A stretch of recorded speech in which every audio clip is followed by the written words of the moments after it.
We're gonna find out if you can still have a great day in Georgetown, Malaysia during the rainy season. We've been here for 3 days and it has rained every single one of them. And with only 1 day left to explore before we have to leave the country, we're determined to make it count. But rain or shine, the first thing we've got to do is find some breakfast. Is this where we're going? Oh. It's cute though. Yeah. So 4 minutes away. This place looks like the place to be. Say we go to the place that you've selected, and if it doesn't have the vibe of this place, we come back here. Yeah, that place is a vibe, huh? Yeah.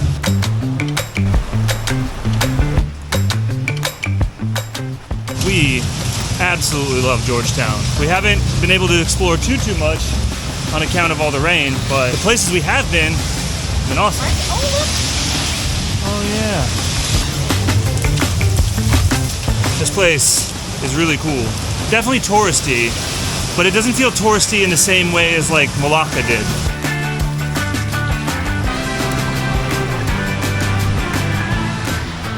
The place we were gonna go is a little bit more outdoors, and they had a table, but it was like covered in water, and all the chairs were covered in water.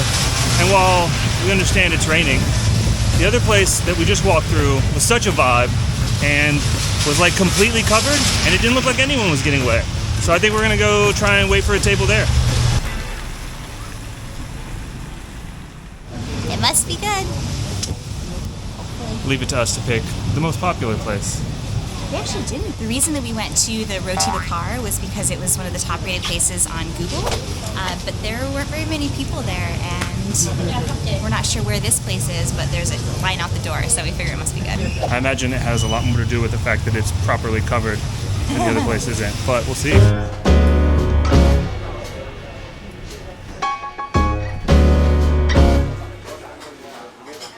We settled and landed at Tosun Cafe, which looks very, very popular. And yeah, we ordered some coffee ice and some Hainanese bread, which is supposed to come with 2 spreads, but we didn't get to specify what we got, so hopefully we'll get something good. We also got egg on toast, which is very, very popular here in Malaysia. We've never tried it before. We're not a huge fan of soft-boiled eggs, but it actually looks pretty good, so I'm kind of excited to try it. Soft yolks is okay. Soft whites, though, I'm not 100% sure. All right, so after doing a little bit of research on this place, I found out that it's actually known for its coffee. They sell take-home sachets and that sort of thing. Oh, that is really, really good. Yeah. I typically prefer tea ice to ice coffee ice. But this is one of the better ones that I've had. It's really, really good. If not the best, it's really nice. You'll be able to tell me more because you have more coffee ice than I do. Oh yeah, it's really good. It's definitely got a really like nice, rich coffee flavor and just a little bit of sweetness. Sometimes it's a little too bitter, sometimes it's way too sweet. But this is pretty perfect, actually. Nice bread. Oh, thank you. Egg on toast. Thank you. We got kaya, looks like. Oh yeah. Okay, that works. So we just got our food and it looks really, really good. We ended up getting the kaya toast on the Hainanese bread and it looks really tasty, so let's try this out. So what it looks like. Yum!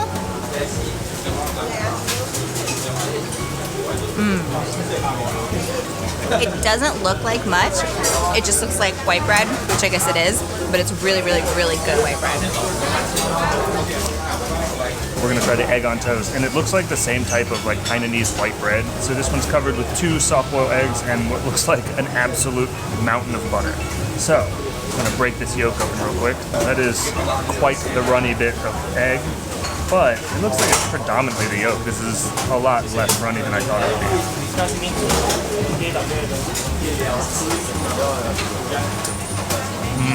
It is egg on toast. It's actually just quite rich. It's like having buttery, dense white bread, and then the runny egg yolk makes it super rich. I don't know, let me try the kaya toast and then I'll tell you. Alright, on to the next place. It's still raining out, but we're pretty confident it'll dry up sooner or later. So we're gonna find an indoor activity.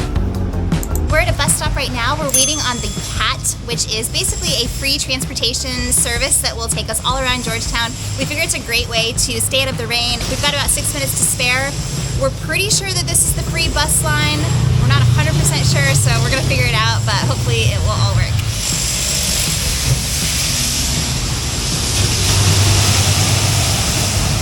Wasn't that our bus? It said so.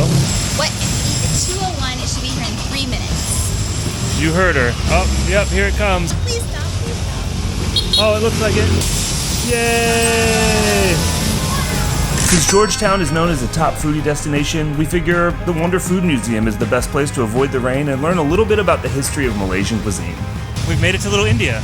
And we met the nicest man on the bus. He was so sweet. He invited us out to have a beer later. He had a lot of cool stories. Yeah, he was super nice. Apparently he's got cousins that live in the States.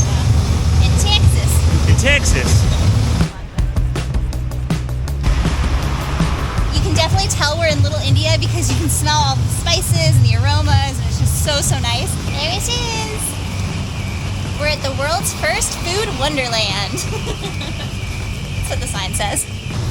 We just realized that we're not 100% sure if they'll even let us film in here, so we're gonna figure it out, and you'll either see it or you won't.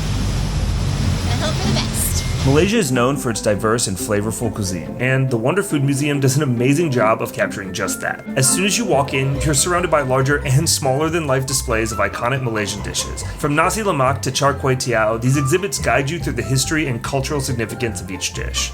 What really got us here is how these art installations challenge our perceptions of food. It's not just about looking delicious, but these exhibits push you to think about social and cultural issues through the lens of cuisine.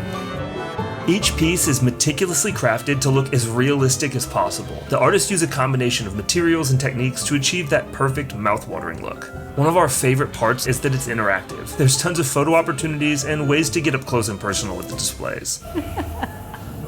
Yeah, you are. Yeah, pretty often. Yeah, that tracks. There's even an exhibit where they recreate some of the most expensive food ever made. Golden surf and turf burgers, elusive truffles, and other dishes we would have never dreamed could cost that much. We highly recommend visiting this museum when you were in Georgetown. We're honestly kind of bummed that we didn't come to Georgetown before exploring the rest of Malaysia, because we probably would have a way better understanding of the cuisine. I half expected it to kind of be cheesy and underwhelming, but I really enjoyed it, and I totally recommend it. It went from being like really kind of neat and impressive and giving you lots of information about like Malaysian food and the history of it and where it comes from, to kind of turning into more of like a thought museum. Yeah, it was. It was, and I'm not gonna lie, it was really impactful and a little bit heavy at the end, which is not something that I was expecting when I went into there. I thought it was gonna be lighthearted the whole way through, but it was really, really good. Definitely check it out if you guys are in Georgetown. We hopped back on the bus to head downtown to see if we could find some street food. Unfortunately, most of the carts we came across were not quite set up yet. However, we did end up finding this little restaurant right down the road that was serving up some delicious vegetarian food. And they invited us to eat, so how could we say no? What do you want to try? I like dim sum.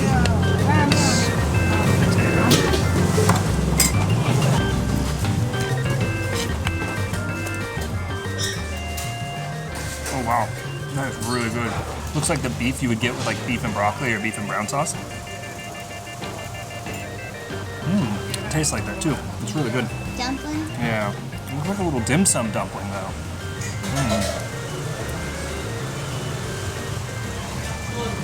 Wow, this is quite the surprise. It's like tofu wrapped in seaweed, or I think it's supposed to emulate fish. It has kind of like a seafoody taste, but not a fishy taste, if that makes sense. Super interesting. Not at all what I was expecting. That was one of the most unique and delicious vegetarian meals I have ever had. Washed down with a black coffee, I might add. I must have been pretty convincing though, because even Ashley wanted to try. Alright, I'll try the beef with no broccoli. The beef with no beef or broccoli. This is why you use a spoon for rice.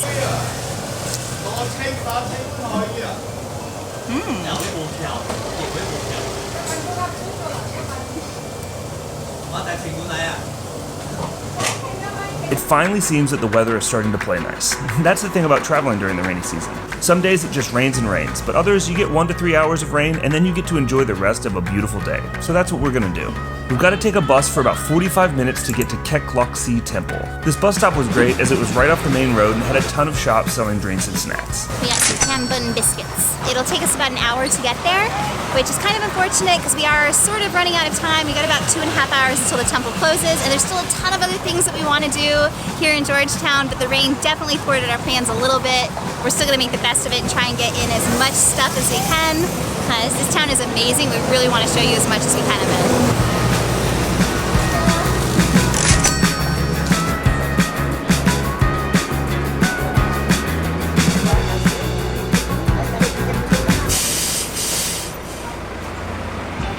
bus ended up dropping us off about 2 kilometers from the temple, so we called a Grab to take us the rest of the way.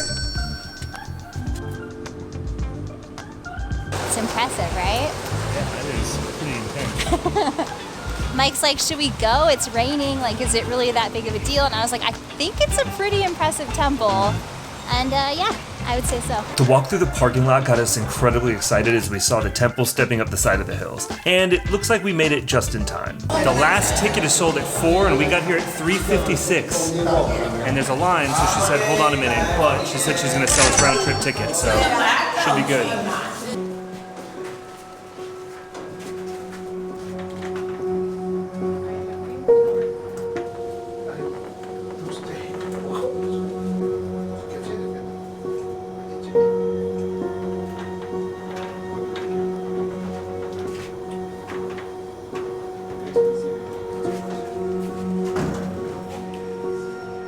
These temples have a way of transporting you to a whole new atmosphere. The lush greenery, the architecture, and the details in every little thing. The gardens are meticulously maintained, full of vibrant flowers, and offering a peaceful escape from the hustle and bustle of Old Town. This is definitely the largest of this style of temple that we have ever been to, and it is incredibly impressive. There's all sorts of offerings and music and bells chiming and just a beautiful garden after garden. So considering there's no real entrance fee to the temple, you just have to pay to take the cable cars and the buggies around.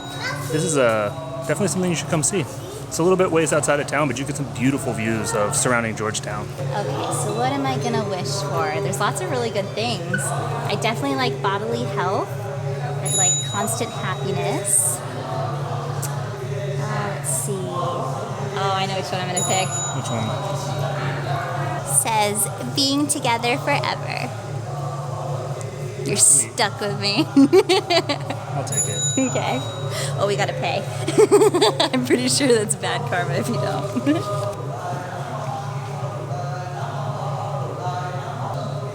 I don't think you can top my romance. I think I can. Living together harmoniously. And I think that one's really important because being together forever, if you're miserable, sounds like a terrible thing to have to deal with. Right? Yeah, I feel like that's probably a good Yeah, okay. I'll put it on the same stick as you, that way they're together forever like us. Let's hope for the best. Yeah, fingers crossed. Kek Lok Si is a masterpiece of design with beautiful craftsmanship on display. From the grand pagodas to the intricate carvings, every detail showcases the skill and artistry of the builders. The main pagoda, known as the Pagoda of 10,000 Buddhas, is something you've really got to see up close. So we're in the pagoda now, and it's actually got 3 layers to it. So the bottom layer is the Chinese sort of area where they had the classic Buddha. Now we're in the Thai layer, which is in the middle, and I'm excited about that because we're going back to Thailand very, very soon, and I can't wait to see more temples. And we're making our way up to the Burmese section right now.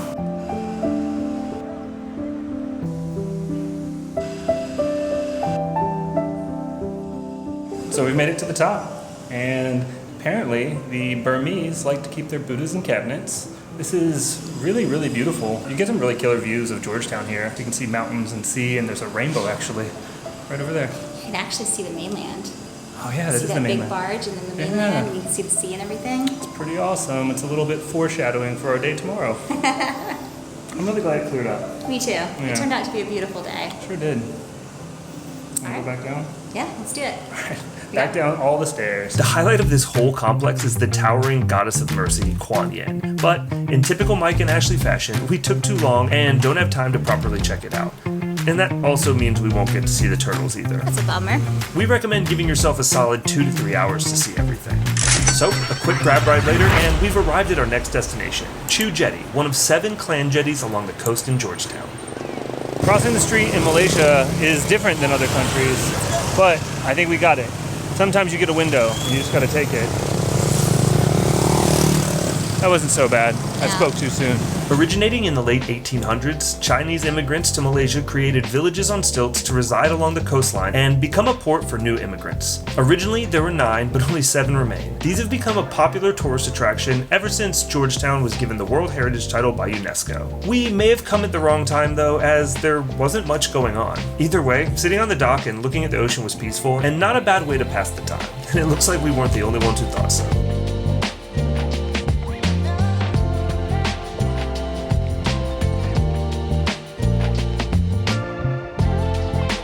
As the sun disappeared behind us, we figured it was time to head back towards downtown. But this time we're going on foot because we've got some street art to check out.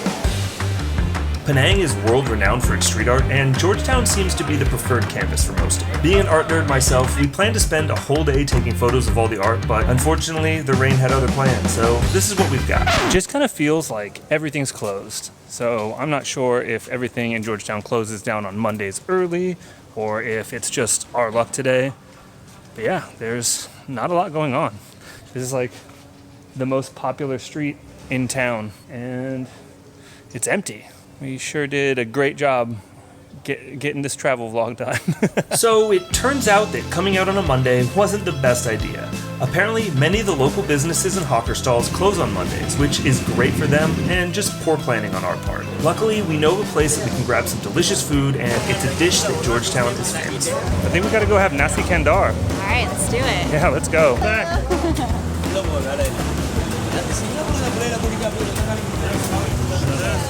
So this place has a bunch of great things on the menu, but we came here for one specific thing, and that's Nasi Kandar, where you go up to the cart and actually select the items that you want put on your plate with rice. So I'm gonna go do that right now. There's so many good offerings up there, and we're gonna try a bunch of stuff. It's gonna be really good. We're very excited.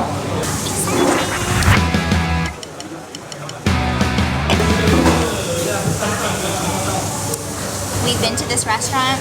I think this is our third or fourth time now. It is one of our favorites. It's so affordable, and the people are super friendly here. They are so sweet. If anybody can tell me what this, I assume it's curried cabbage, but I honestly don't know. I would love to know the name of it, because it is one of my favorite things. If you told me a year ago that cabbage would be one of my favorite dishes, I wouldn't believe you, because I used to hate cabbage, and I can't get enough of this stuff. I need to put a counter of how many other dishes that would be. Mm-hmm. Oh, wow. Thank you. What? So we don't usually get naan. We usually just get the nasi kandar with no naan. But it sounded good, so we figured why not. But I didn't realize it came as like this entire dish, so that's kind of awesome. I'm super excited. And this is way too much food. I'm gonna try this tofu. It is seriously some of the best tofu that I've ever had. I don't know what the sauce is that they put on it, but it is amazing, and it's got the perfect texture.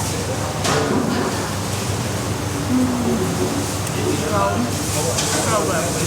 I love eggplant, so I'm sure I'll like this. We've got cheese naan, which I didn't even know was a thing, but it is absolutely delicious. And you get like a yellow lentil dal and this kind of like red, almost like masala curry gravy.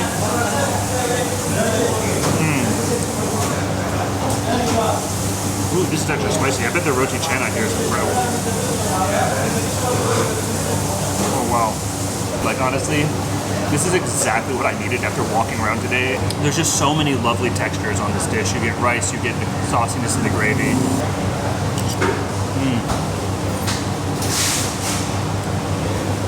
Just the right amount of spice to it. It's so good. It's crazy. Like if you went to a buffet in the US and you put everything on a plate together and just mashed it all up, probably tastes awful. That's what we did here basically. It's all different flavors, all different spices and seasonings and proteins and everything. And it just melts together to be this one fantastic bite every single time. This Nasi Kandar has become one of our favorite food memories in all of Malaysia. I'm gonna miss nasi kandar so much. Okay, since basically all of our Malaysia videos have been pretty food focused for the most part, we've got to finish the night off with the most famous dessert, Cendol. But only after grabbing a few local sweets. These, I think that's different. Oh, this is sticky rice? This is the noni cake? Yeah, coconut. Coconut, okay. The pandan is Pandan? pandan. Pandan, okay. That sounds good. This one? Sticky rice with the spicy one. Oh, it's spicy. Oh, interesting. Okay. Which one? You pick the other one. Purple? Okay. Okay, now we can find Cendol.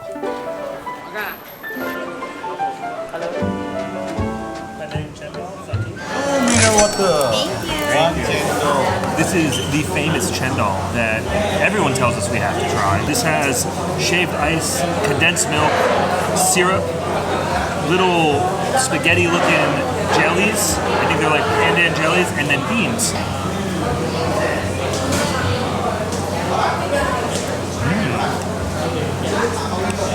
It's super, super good. The beans always throw me off because they just taste like beans. So it's almost like a frozen Frappuccino coffee. The jellies don't really have a lot of flavor, but they've got really good texture. And you just get hit in the mouth with beans, which is definitely interesting and very unique. But I'm always wondering why. It is way better than I imagined it was going to be now. I can't lie and say it looks super appetizing, but I'm hoping it tastes better than it looks. It does.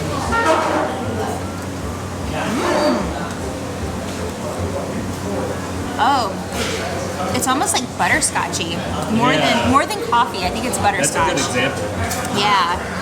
I didn't get a bean, so let me get a bean, even though the beans throw me off too. I don't hate them, I just don't understand why they're in there. Gives you some protein.